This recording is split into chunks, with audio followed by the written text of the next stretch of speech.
پھر فرمایا والسماء ذات الرجع، قسم ہے آسمان کی بارش والے. والسماء کے بعد ذاتی کیوں آیا ہے؟ زو یا ذا کیوں نہیں آیا؟ مؤنث کی وجہ سے. اور رجع کا مطلب لوٹنا ہوتا ہے. اوپر انسان کے لیے بھی رجع آیا ہے اور یہاں پھر بارش کے لیے بھی لفظ رجع آیا ہے. رجع یرجع کا مطلب ہوتا ہے لوٹنا پلٹنا. اب بارش جو ہے اس کو رجع کیوں کہا گیا؟ اور بارش کے لیے ایک اور لفظ بھی ہے اوب، آئی بینا تائی بینا والا، اواب والا، الف واو بے. اس کا معنی بھی لوٹنا ہوتا ہے، پلٹنا ہوتا ہے. اس لفظ کے اندر بھی ایک حکمت ہے، کیونکہ بارش کا پانی جاتا کہاں سے ہے؟ زمین سے ہی جاتا ہے نا، زمین سے اٹھ کے اوپر جاتا ہے اور پھر وہ واپس نیچے آ جاتا ہے. ایک ہائیڈرالک سائیکل ہے نا، نیچے سے اوپر جا رہا ہے، اوپر سے نیچے آ رہا ہے.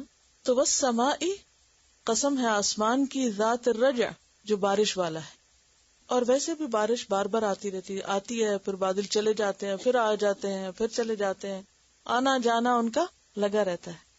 تو یہاں آسمان کی قسم کھائی گئی. آسمان، اور خاص طور پر آسمان پہ جب بارش کے بادل ہوں اور بارش برس رہی ہو، برستے آسمان کو دیکھو، تمہیں اللہ کی قدرت نظر آئے گی کہ کس طرح اس پانی کو وہاں لے جاتا ہے اور پھر نیچے لے آتا ہے. اور اس کا ایک اور معنی بھی بیان کیا گیا ہے. اس کا لفظی معنی ہے قسم ہے آسمان کی جو لوٹنے والا ہے، یعنی پلٹنے والا ہے. اور اس کا ایک معنی کیا ہے کہ اس سے بارش برستی ہے، یعنی جو پانی اوپر جاتا ہے وہ اس سے پلٹ کر واپس آ جاتا ہے. تو ایک اور معنی بھی کیا گیا ہے اور یہ ہارون یحییٰ نے کیا ہے، اس کو بھی سن لیجئے. The returning sky was-samā'i ذات الرجع. The word al-rajr found in the Quran has the meaning of cyclical, to return or to send back. Earth is surrounded by many layers, each one serving an important purpose for life.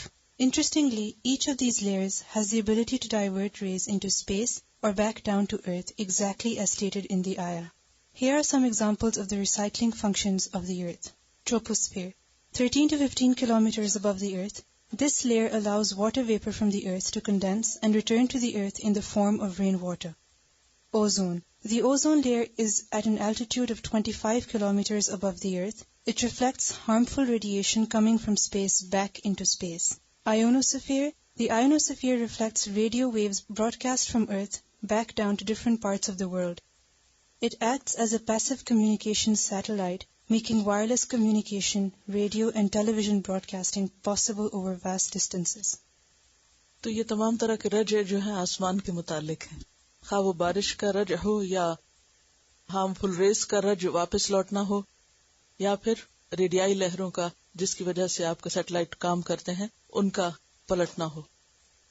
والسماء ذات الرجع والارض ذات الصدع، اور زمین کی قسم جو شگاف والی ہے. صدع کا مطلب ہوتا پھٹنا، خاشعا متصدعا من خشیت اللہ، یتصدعون کا لفظ بھی آتا ہے. اور صداع کہتے ہیں سخت سر درد کو، کیونکہ اس میں سر پھٹتا محسوس ہوتا ہے جیسے کھل جائے گا. والارض ذات الصدع، قسم ہے زمین کی جو شگاف والی ہے، پھٹنے والی، پھٹ جانے والی ہے. اور زمین پھٹتی ہے تو پودا باہر نکلتا ہے. اور کس سے پھٹتی؟ بارش برستی ہے، اندر جا کے بیج کو نرم کرتی ہے اور اس میں سے چیز اگتی ہے، پھر اوپر سے زمین کھلتی ہے. اور اگر زمین نہ پھٹے تو پودے اندر سے باہر نہ نکلے. اور جتنے بڑے بڑے پودے ہوتے ہیں، مثلا آپ دیکھیں کوئی درختوں کی تنا بہت بڑا ہو جاتا ہے تو وہ اگر اس کو نکالا جائے تو زمین میں کتنا بڑا ہول ہو، تو یہ بھی سوراخ ہے نا، شگاف ہے اس کا. تو زمین میں چھید ہے، شگاف ہے، کس وجہ سے؟ پودوں کے نکلنے کی وجہ سے. تو یہ زمین کی صفت بتائے گی. زمین ذات الصدع، آسمان ذات الرجع، یعنی مطر اور نبات کی بجائے آلٹرنیٹ لفظ لائے گئے ہیں اور اتنی خوبصورتی کے ساتھ ان کو آپس میں فٹ کیا گیا کہ خود کلام کے اندر ایک حسن پیدا ہو گیا. والارض ذات الصدع انہ لقول فصل، بے شک وہ کون؟ قرآن. لقول. اور ایک اور خوبی بھی آپ دیکھیں، ساری صورتوں کے شروع میں تو کائنات کی مثالیں اور پھر آخر میں قرآن کی بات ہوتی ہے ضرور. انہ بے شک وہ قرآن، لقول البتہ ایک قول ہے، ایک کلام ہے. قرآن کیا ہے؟ کلام ہے. جسے پیچھے آیا لقول رسول کریم، تو یہاں آیا لقول فصل، جدا کرنے والا. قول فصل، قول فیصل، یہاں فصل فاصل کے معنی میں آیا، فیصلہ کن. فیصلہ کن کیا ہوتا ہے؟ ڈیسائسو. اور فصل کا ویسے معنی کیا ہوتا ہے؟ الگ ہونا، جدا ہونا. فلما فصل طالوت بالجنود، لشکروں کو لے کے الگ ہوا، جدا ہوا، چل پڑا. تو قرآن فیصلہ کر دینے والی بات ہے، بہت جچی تلی بات ہے. جیسے اردو میں ہم کہتے ہیں نا دو ٹوک. دو ٹوک کیا ہوتا ہے؟ الگ الگ کر دینے والی، یعنی نہ ادھر نہ ادھر، بالکل واضح، کلیئر، طے شدہ. اب ایک طرف آسمان کی بات کی گئی، دوسری طرف زمین کی بات کی گئی، اور پھر کہا گیا کہ قرآن فیصلہ کن چیز ہے. تو ان کے آپس میں کیا ربط بنتا ہے؟ قول کا سما اور ارض سے کیا تعلق ہے کہ ان دو کی قسمیں کھا کے قرآن کو سمجھایا جا رہا ہے، قرآن کی حقیقت واضح کی جا رہی ہے. دیکھیے کہ یہاں صرف آسمان نہیں ہے، آسمان بارش برسانے والا. تو وحی بھی کیا ہوتی ہے؟ بارش کی طرح برستی ہے، کیونکہ بارش کیا کرتی ہے؟ زمین کو صاف کر دیتی ہے، اور قرآن کی جو بارش ہے وہ دلوں کو صاف کرتی ہے. اور اسی طرح والارض ذات الصدع، زمین کی قسم جو صدع والی ہے، یعنی اس میں سے پودے نکل آتے ہیں. تو کیا ہوتا ہے؟ وہ حدیث یاد کر لیں جس میں آتا ہے نا کہ جو تعلیم میں لے کر آئے اس کی مثال ایسے ہے جیسے زور کی بارش ہوئی. تو ایک زمین ایسی تھی جس نے پانی کو اپنے اندر جذب کیا اور خوب سبزہ اگایا، اور پھر اس سے انسانوں نے کھایا اور پرند چرند نے، حیوانوں نے. اور کچھ زمین ایسی تھی جس نے پانی اکٹھا کر لیا تو دوسروں نے اس سے پی لیا. اور کچھ زمین ایسی تھی جس نے بس جھاڑ جھنکار اگا دی. تو قرآن فصل ہے، فیصلہ کن ہے. کچھ دلوں پہ اترتا ہے تو شاداب باغ بن جاتے ہیں وہ، اور اس سے بے شمار لوگ فائدہ اٹھاتے ہیں. یعنی ایسے انسان تیار ہوتے ہیں جو دوسروں کے لیے فائدہ ہی فائدہ ہے، دوسروں کے لیے خیر اور بھلائی لانے والے، خود بھی فائدہ اٹھاتے ہیں، دوسروں کو بھی فائدہ پہنچاتے ہیں. کچھ ایسے ہیں جو سبزہ تو نہیں دے سکتے مگر پانی یعنی دوسری طرح کا فائدہ پہنچاتے ہیں جو پہلے سے کم درجے کا ہے، لیکن ہے فائدہ ان میں بھی کچھ. اور تیسری قسم کے لوگ جھاڑ جھنکار، ان کا قرآن سننا اور نہ سننا برابر، وہ کوئی فائدہ نہیں اٹھاتے. یہ قرآن فیصلہ کر دیتا ہے کس میں؟ لوگوں میں فیصلہ کر دیتا ہے، دنیا میں بھی. میں نے آپ کو بتایا نا کہ فصل بمانا فاصل ہے، فیصلہ کن. یہ کلام فیصلہ کر دینے والا ہے کہ کون کہاں کھڑا ہے. اب آپ یہاں سے یہ پڑھ کے نکلیں گے تو کچھ لوگ کیا ہوں گے؟ خود بھی خوب عمل کریں گے، دوسروں کو بھی جتنا ہو سکے سکھائیں گے. کیونکہ جو زمین جتنا اگاتی ہے اور ہر سال فصل لاتی ہے تو کیا ہوتا ہے؟ اس سے مخلوق فائدہ اٹھاتی ہے نا. کچھ لوگ اس سے کم درجے کا فائدہ، اپنی ذات کو تو کوئی فائدہ، عمل تو نہیں کیا لیکن کچھ علم اکٹھا کر کے پانی کی طرح رکھ دیا، کچھ اور لوگوں کو پلا دیا، خود نہیں عمل کیا، دوسرے لے گئے اس سے پانی، چلو بھی کسی کام کے ہوئے. اور کچھ لوگ ایسے جنہوں نے کر کرا کے سب گنوا دیا، نہ صحیح پانی جذب کیا، نہ صحیح باغ اگایا، بلکہ وہ پہلے سے بھی زیادہ بیکار چیزیں اگ گئی. ایک ہوتی ہے نا خالی زمین، تو خالی زمین تو کیا چٹیل میدان ہے، سب کو پتا ہے کچھ نہیں. لیکن جب بارش ہوتی ہے تو کیا ہوتا ہے؟ اس میں ڈر تھا کہ گھاس اگ جاتی. اچھا بعض اوقات وہ گھاس جو ہے وہ نری مصیبت بن جاتی یا نہیں، وہ کانٹے اگاتے ہیں خام خا کے، وہ اور مصیبت بن جاتے ہیں. اللہ کے نزدیک انتہائی مبغوض ہیں وہ لوگ، انتہائی ناپسندیدہ ہیں کہ جو علم رکھنے کے باوجود عمل نہ کرے، جن کو علماء سو کہا گیا ہے، امت کے بدترین افراد. آپ دیکھیے کہ قرآن مجید کے شروع میں ہی بنی اسرائیل کی جب بات آتی ہے تو ان کے علماء کے اوپر اتنا سخت تنقید کا انداز ہوتا ہے، یعنی ان کے عوام کو اتنا برا بھلا نہیں کہا گیا جتنا علماء کی پکڑ. کیوں؟ اب آپ سوچ رہے ہوں گے کہ نہ ہی پڑھتے تو اچھا تھا، جو ہلائی رہتے. نہیں، اس سے بھی کام نہیں چلتا، کیونکہ اگر قرآن پڑھیں گے نہیں تو فیصلہ کیسے کریں گے حق کو باطل میں اور اچھے برے میں؟ تو بات یہ ہے کہ علم حاصل کرنے کے بعد اس پر عمل نہ کرنا اور جیسے کا تیسا ہی رہنا، یہ اور بھی زیادہ بدترین چیز ہے. یہ ایسے ہی ہے جیسے خالی چٹیل میدان کے اوپر کانٹے اگائے، اور وہ نہ جانوروں کے کھانے کے ہیں اور نہ ہی کسی اور کے فائدہ پہنچانے کے ہیں. آگے زرعی کا لفظ آج پڑھیں گے، ایسے زہریلے کانٹے کے جن کے پاس جانور بھی نہیں جاتے، وہ بھی ڈرتے جاتے ہوئے. تو اس بات سے بہت زیادہ ڈرنا چاہیے کہ دین پڑھ کے ہم کانٹے نہ بن جائیں، کہ ہر ایک کو ستانے والے بن جائیں، ہر ایک کے لیے تکلیف کا سبب بنے. کیونکہ لوگ تو کیا سوچ کے پاس آتے ہیں کہ انہوں نے قرآن پڑھ لیا، یہ بہت جانتے ہیں، اور جب وہ ہمارا رویہ دیکھتے تو دور بھاگ جاتے ہیں کہ یہ کیسا قرآن پڑھا ہوا ہے. یعنی ہم لوگوں کو بھگانے والے نہ ہوں. تو انہ لقول فصل، یا تو آسمان بنے برسنے والا اور یا زمین بنے سبزہ اگانے والی، لیکن وہ نہ بنے کہ جو انسانوں کے لیے نقصان دہ ہو. والسماء ذات الرجع، آپ دیکھیے کہ آسمان نے اٹھایا پانی، چلا گیا وہاں، اس نے اپنے پاس نہیں رکھا، کیا کیا؟ لوٹا دیا، سارا برسا دیا. تو علم صرف اس لیے نہیں ہوتا کہ آپ اسے کھا کے موٹے ہو جائیں اور بس، پھر کیا کریں؟ آگے دیں.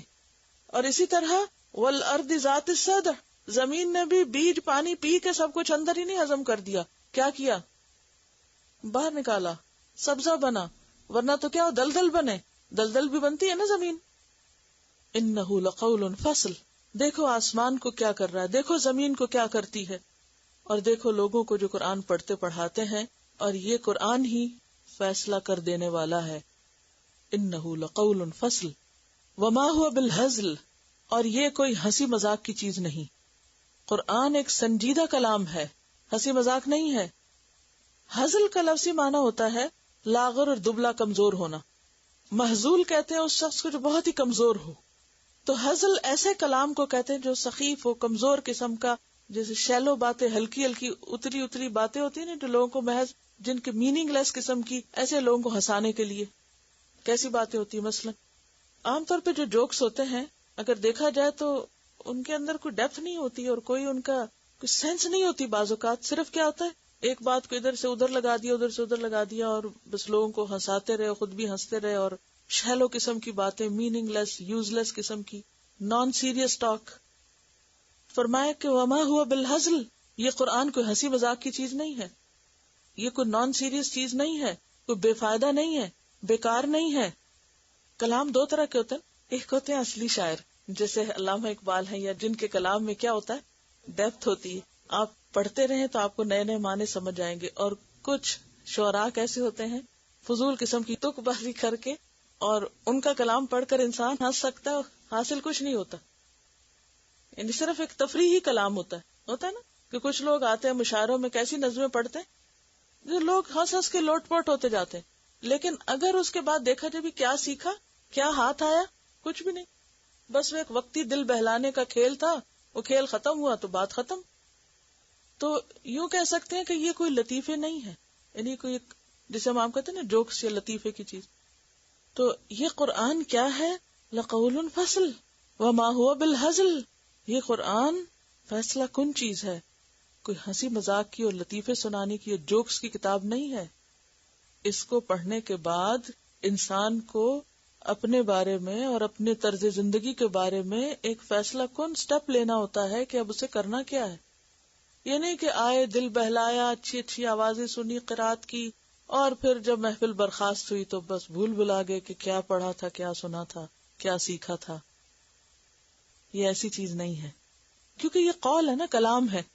تو کلام عام طور پہ جب ہم کسی کا بھی سنتے ہیں تو سننے کے بعد دو ہی چیزیں ہوتی ہیں نا، یا تو وہ کلام سن کے ہمارے دل پہ کوئی گہرا اثر ہوتا ہے اور ہماری زندگی بدل جاتی ہے، یا کسی کا کلام یا بات سن کے کیا ہوتا ہے، ہم وقتی طور پر بہت انجوائے کرتے ہیں، واہ واہ کرتے ہیں، تالیاں بجاتے ہیں، اور پھر اس کے بعد چل دیتے ہیں اپنے اپنے گھروں، بھول بھلا گئے کچھ ہی عرصے میں کیا سنا تھا. تو یہ قرآن کیا ہے، فصل ہے، ہزل نہیں. انہم یکیدون کیدا، بے شک وہ چالیں چلتے پھر رہے ہیں، چال چلنا اشارہ ہے نبی صلی اللہ علیہ وسلم کے مخالفین کی طرف.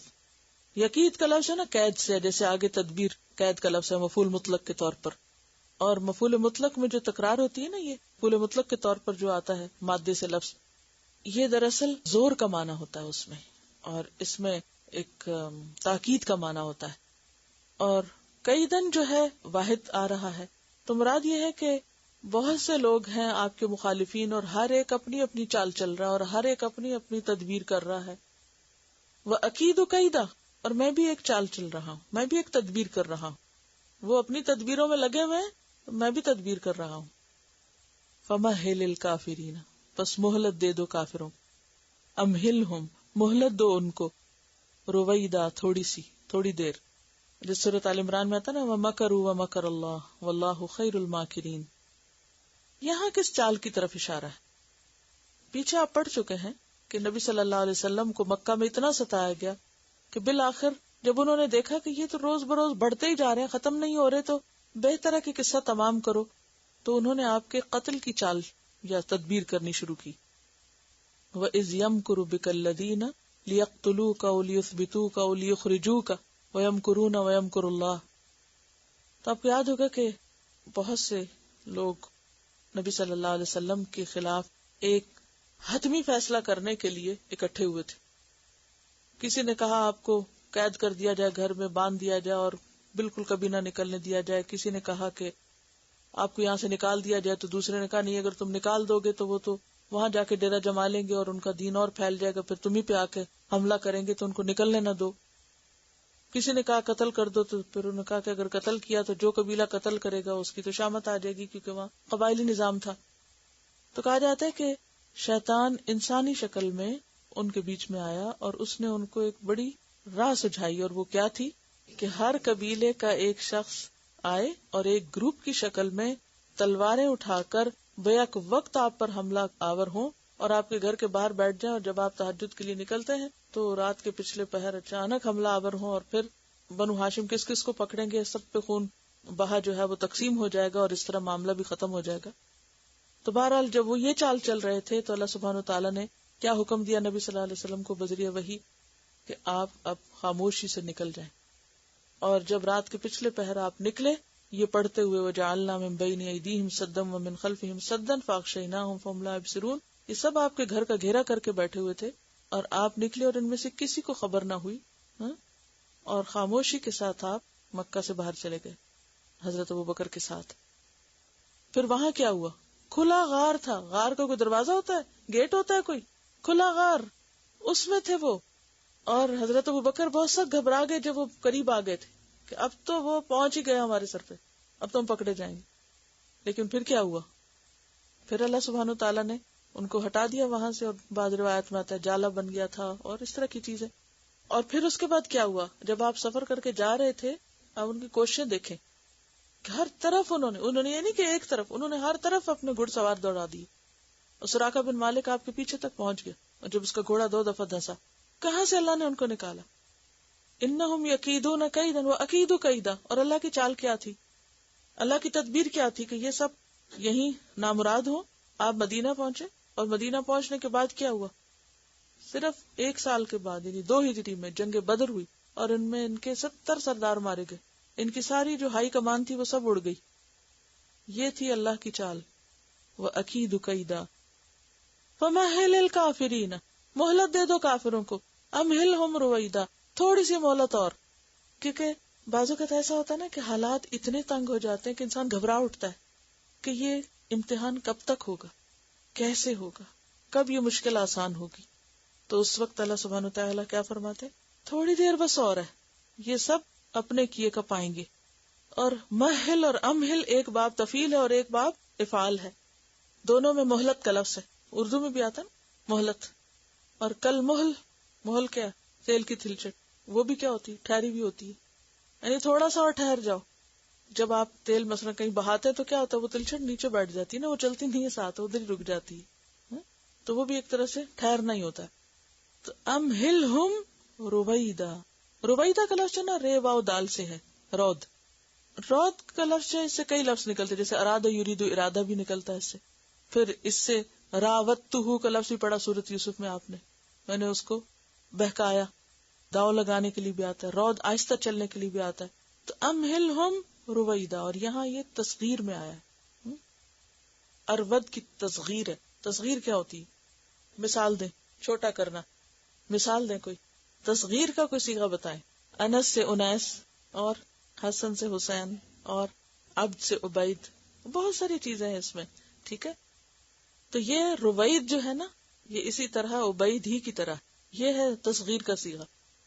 اسم تصغیر آپ نے پڑھا ہے جو بھول چکے ہیں، لیکن یہ کہ میں بھی آپ کو یاد کراتی رہوں گی جب تک چل رہا ہے کام. فَمَهِّلِ الْكَافِرِينَ أَمْهِلْهُمْ رُوَيْدًا، تو مہلت دے دو ان منکرین کو، مہلت دو ان کو. اب آپ دیکھیں 2 دفعہ ایک بات آئی، تکرار ہے. مہلت دے دو، ڈھیل دے دو، تھوڑا سا اور رک جاؤ. یہ اللہ کی چال کا شکار ہو کر رہیں گے. تلاوت. وَالسَّمَاءِ ذَاتِ الرَّجْعِ وَالْأَرْضِ ذَاتِ الصَّدْعِ إِنَّهُ لَقَوْلٌ فَصْلٌ وَمَا هُوَ بِالْهَزْلِ إِنَّهُمْ يَكِيدُونَ كَيْدًا وَأَكِيدُ كَيْدًا فَمَهِّلِ الْكَافِرِينَ أَمْهِلْهُمْ رُوَيْدًا. ایک اور جگہ پر بھی آتا نا سنستدرجہم من حیث لا یعلمون واملی لہم ان کیدی متین. یہ اللہ کا طریقہ ہوتا ہے. اللہ تعالیٰ کاموں کو ایک دم نہیں کرتا. اللہ کے یہاں جلد بازی نہیں جیسے ہم انسانوں میں. ہم کیا چاہتے ہیں؟ فوری نتیجہ نکلے، فوراً فیصلہ ہو جائے. تو بات یہ ہے کہ ہم جلدی کرتے ہیں کہ فوراً چیزیں ہو جائیں. کیونکہ اللہ کا اپنا ایک طریقہ ہے، اور جو اللہ کا طریقہ ہے وہی بہترین طریقہ ہے، اور ہر کام میں اس کی ایک حکمت ہے. اور دین کے معاملے میں خاص طور پر صبر کی بہت ضرورت ہوتی ہے، اور ٹھہر ٹھہر کے چلنے کی ضرورت ہوتی ہے.